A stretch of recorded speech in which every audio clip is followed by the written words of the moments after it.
Hello and welcome to the channel Gabaxman Spins. Today's video, the first day of spring, is the music of the Midlands special. So this originally came from a thread that was started at the start of the year by Simon at Vinyl Dale, and he kind of did a thread on all things Manchester and Mancunian, which is where he originates from, and then said, well, why don't you kind of do one about your own kind of area. So this was picked up then by Mike at the Vinyl Spiral, who did all things Leeds. So I've kind of been waiting to see if anyone from the Midlands would dive on board with this, and no one has, so I thought, well, I'll do it, won't I? So yeah, so the West Midlands, big geographical area. When I was kind of putting this together, it's amazing actually just how many bands that are originated from here, and quite a diverse style of music. And then some bands that I didn't really know from this neck of the world. So hopefully you'll find this interesting.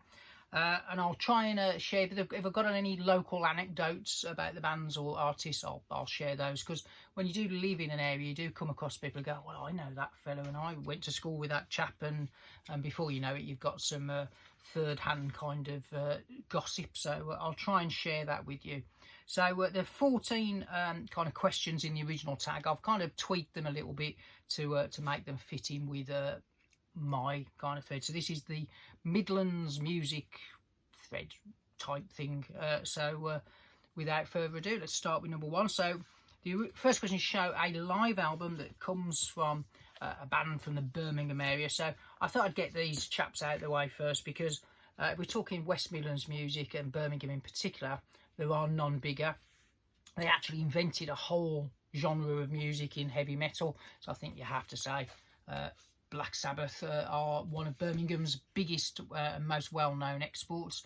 This is a live album that came out as Ozzy had left the band just before they did the first album with Ronnie James Dio, and I think it was kind of put out to be a bit of a spoiler for that. I don't think the band were mega happy about it coming about, but it has been rejigged a bit in the Volume 4 box set, so there is a better version. But I have a kind of soft spot for this, because I think a lot of people, this would have been their first Sabbath live experience of my kind of age. You miss the Ozzy Osbourne years. Obviously, there's that mega gig coming up at Villa Park in July, isn't that? Unfortunately, I'm up in Cardiff the day before for the Oasis one, so I won't be able to get back in time for the Sabs.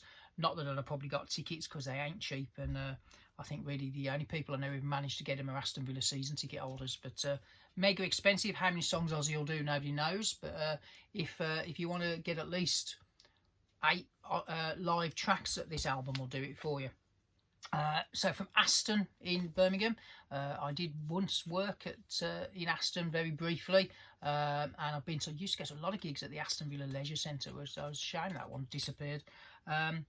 Fun fact, when I was at school, we went on a school trip, and me and my mate both bought, surprise surprise, a record to bring home.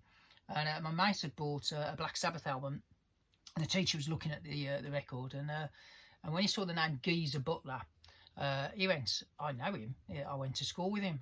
And he told us the tale. I don't know how true this is.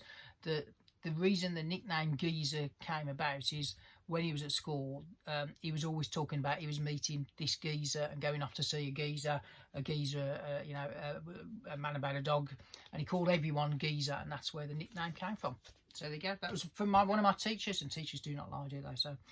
So a Birmingham live album, Sabbath live at last. There's loads and loads of live albums, but I do have a soft spot for this crappy cover and everything.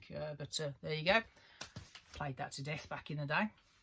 The next one will show some coloured vinyl that originates from Birmingham, a Birmingham band. So there are none more brummy than this one. So they called their second album Moseley Shoals, after the area that they kind of grew up in and played in. Ocean Colour Scene. I saw these support Oasis unannounced the Sheffield Arena in '95, way before this album came out, and they were good then. Yeah, a good band. The only really interesting fact I've got about these is I did have a mate who absolutely hated them with a passion, and if they ever came on the DJ ever played any of their tracks at a nightclub, he'd always leg it off the dance floor. So of course when he got married and he had his wedding, we applied the DJ with Ocean Colour Scene Requests, which we found highly amusing. But there you go, Ocean, really good album. Steve Craddock, who's the guitarist, if you're a Paul Weller fan, you'll know him because he crops up all the time on the Paul Weller albums, as did the bass player. And I did see these guys when I went to a Paul Weller concert. They kind of came on and did an encore, I think, with him, some Small Faces songs. So well good. Oh, and it was supposed to be show a coloured one, so this is the Record Store Day red vinyl version of Moseley Shoals there. Second album, the first album's an interesting curious, kind of was put together almost against their wishes, and then there was a big delay between that and the second album. So the next one, show a Midlands band from the 2000s. So good question this, because on the old vinyl community, there isn't a huge amount of music from the post 2000s gets shown, and that's slightly worrying, isn't it? But I'll show this one. And this went to Stafford University. They're not, I don't think they were born in the Midlands, but they class themselves as Midland bands because that's where they did most of their early gigs and built up a following. They used to play a lot in the Flapper and Firkin, so I will put a photo of that up there. I used to go there all the time, one of those kind of Birmingham institution pubs. Now, this is the second album by this band, The Editors. And I love the first one. I thought this was a really good follow-up. And then I went to see them on the tour for the third album, and I don't quite know what happened, but between the second album and the third album, they had a change of direction. I don't think they ever kind of recovered the ground since. So a bit disappointing live as well when I saw them, so a bit of a shame, but that's a mighty fine album. So Editors, who went to Stafford Uni and played all the Birmingham club circuit. So the next one, and again, another big hitter, so show a Birmingham First Press. So as you should all be aware, that half of the mighty Led Zeppelin were from the Midlands, Stourbridge, with Robert Plant in particular. Still see him round and about quite a bit in the area. Always hear really nice things about Robert Plant. Seems a genuinely nice guy. This is my Plum Atlantic Volume 2. I did many years ago have a Volume 4 First Press, and like a fool when the CD era came in, I traded it in, which I've regretted ever since. But what a great album this is. So yeah, Zeppelin 2, whole lot of love and all that. So that's a nice first press, the only Plum Atlantic of theirs I've got.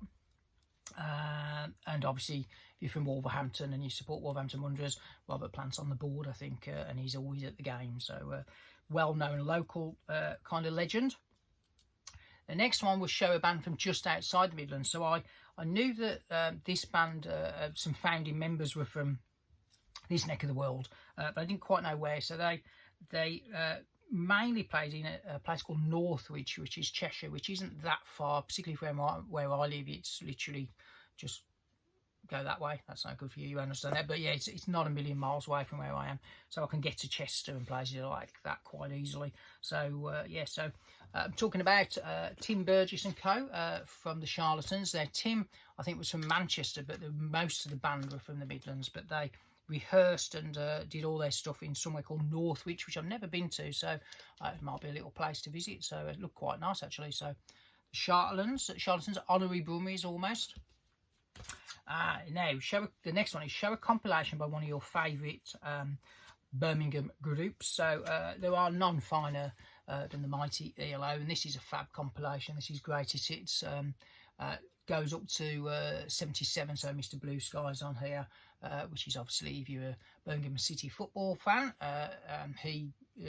Jeff Lynne is a big follower of those. This is great, you know, Evil Woman, Living Thing, Showdown, great song that. Sweet Talking Woman, Mr. Blue Sky, Strange Magic, everyone's a winner on that one. So and Bev Bevan, who was the drummer in this, also played with Black Sabbath when Ian Gillan was the singer. So there you go. So yeah, there you go. ELO, all good apart from his choice football team. Can't moan about that, can we?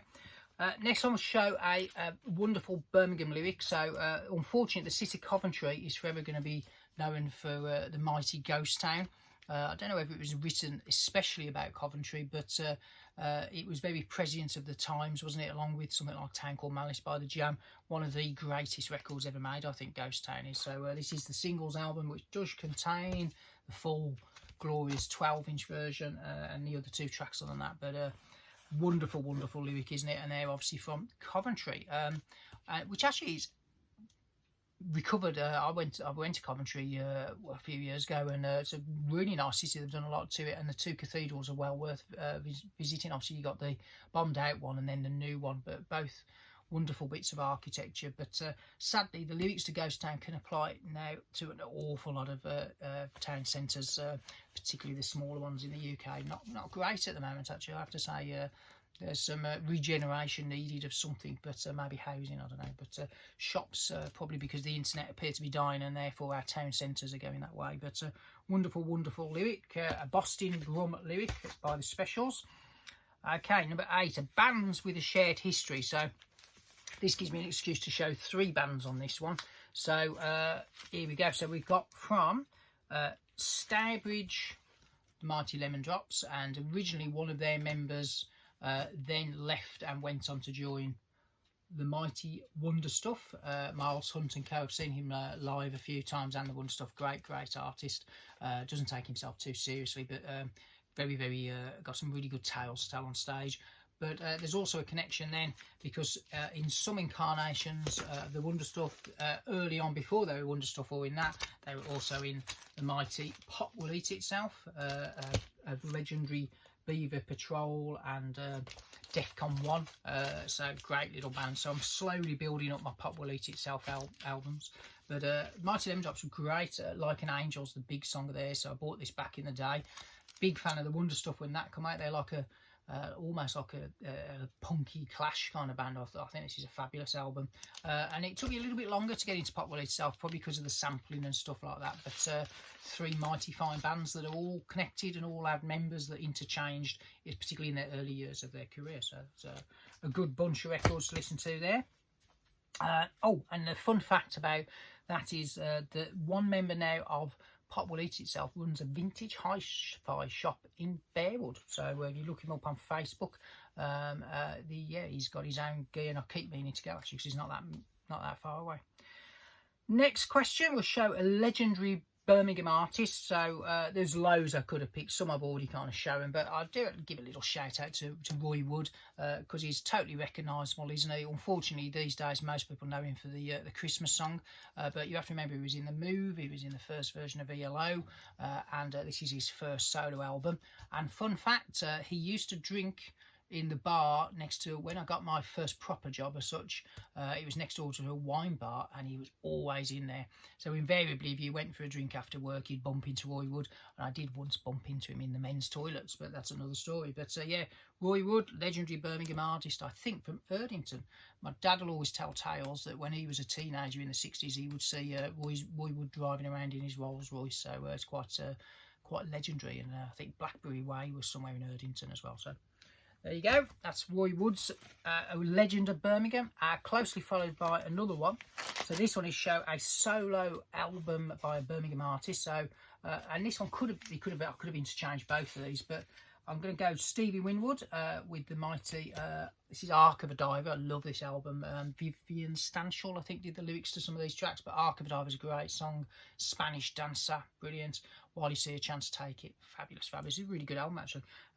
But fun fact about Stevie Winwood, he was a former pupil at my secondary school, Great Bar Comprehensive. So he was an ex-boy as such from that era. So sadly, none of his musical genius rubbed off on myself. But there you go. That's a solo album by a Birmingham artist. The next one is show one of your favourite groups from the Midlands. Now, if you're a child of the 80s, I think most of us would have at some point come across the mighty Duran Duran, who are a well and truly local band, very much associated with the bar, the Rum Runner, which is very hard for me to say, because I can't say my arse. But fun fact about Simon Le Bon and Co. is one of my teachers at school went to Birmingham University, and one of her roommates dated Simon Le Bon, and young Simon pre-fame days would often come and knocking on the door, but apparently none of the girls liked him very much, but there you go. So I bet I regretted that one. But yeah, great album. Girls on Film, Planet Earth, Careless Memories, can't go wrong with that, can you? Do like a bit of Duran Duran. So question 12 is show some Birmingham bands that you are currently collecting or building up, you're trying to complete a collection. So this is a band that I've got pretty much most of the catalogue on CD, even some of the later stuff, to be fair, but I'd got very little on vinyl up until recently. So bit by bit I've been picking up at record fairs, car boots, that type of stuff, the mighty Judas Priest. So this is my collection so far. So I think that might be their debut album, or it could be the second one, not sure. Sad Wings of Destiny, found that for I think it might have been was it £5, £5 or 10, I can't remember, but that's a first press on Gull Records, very nice record. Managed to pick up a Killing Machine not long ago, and an Unleashed in the Beast, complete with the 7-inch on that one, Unleashed in the East even.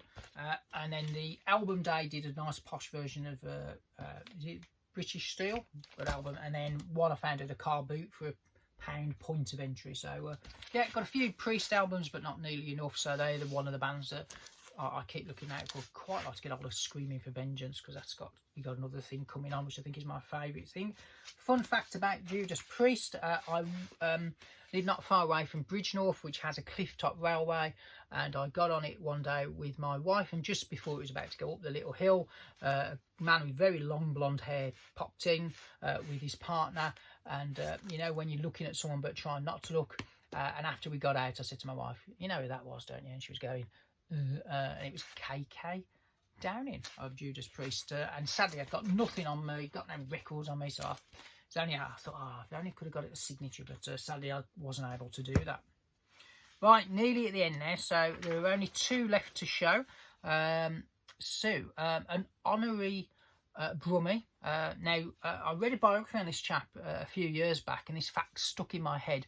I did double check before I did this video, because this might surprise one or two. So the none more Irish person than Philip Lynott of the Mighty Thin Lizzy was actually born in West Bromwich originally.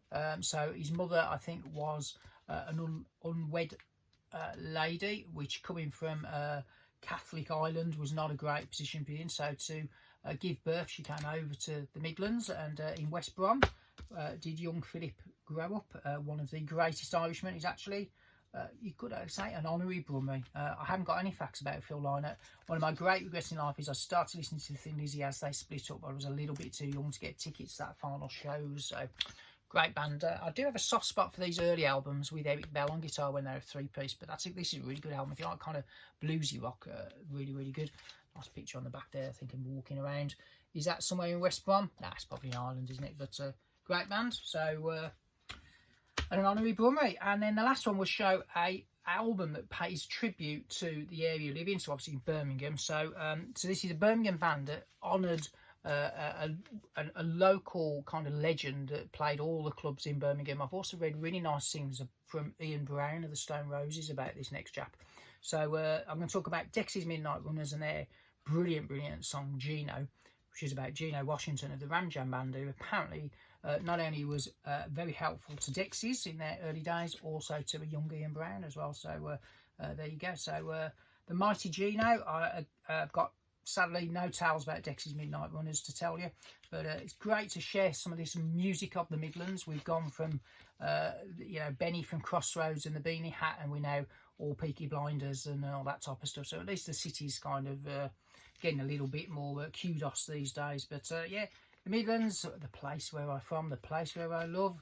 Will it be the place I stay forever? Who knows? But yeah, so the mighty Midlands, and some quite diverse music there. I hope you agree. So thanks for watching. If you made it this far and you have yet to do so, if you would consider liking, subscribing, hit the notification bell, that would be much appreciated. Still a newish channel, so all help is welcome. So next video, for those that are interested, will probably be the March, isn't it? So you know what a new month brings? February vinyl finds, and there may even be a bonus CD edition, because not only did I get a lot of bargain vinyl, I absolutely hit the jackpot in a charity shop on some CDs. So I'll show you those on a separate video. But thanks for watching. hopefully see you on the next one. Gabaxman Spins, over and out. Enjoy the rest of your day. Very cold in the UK, but the sun has started to come out, so hopefully warmer days are on the way. So thanks for watching. See you on the next one.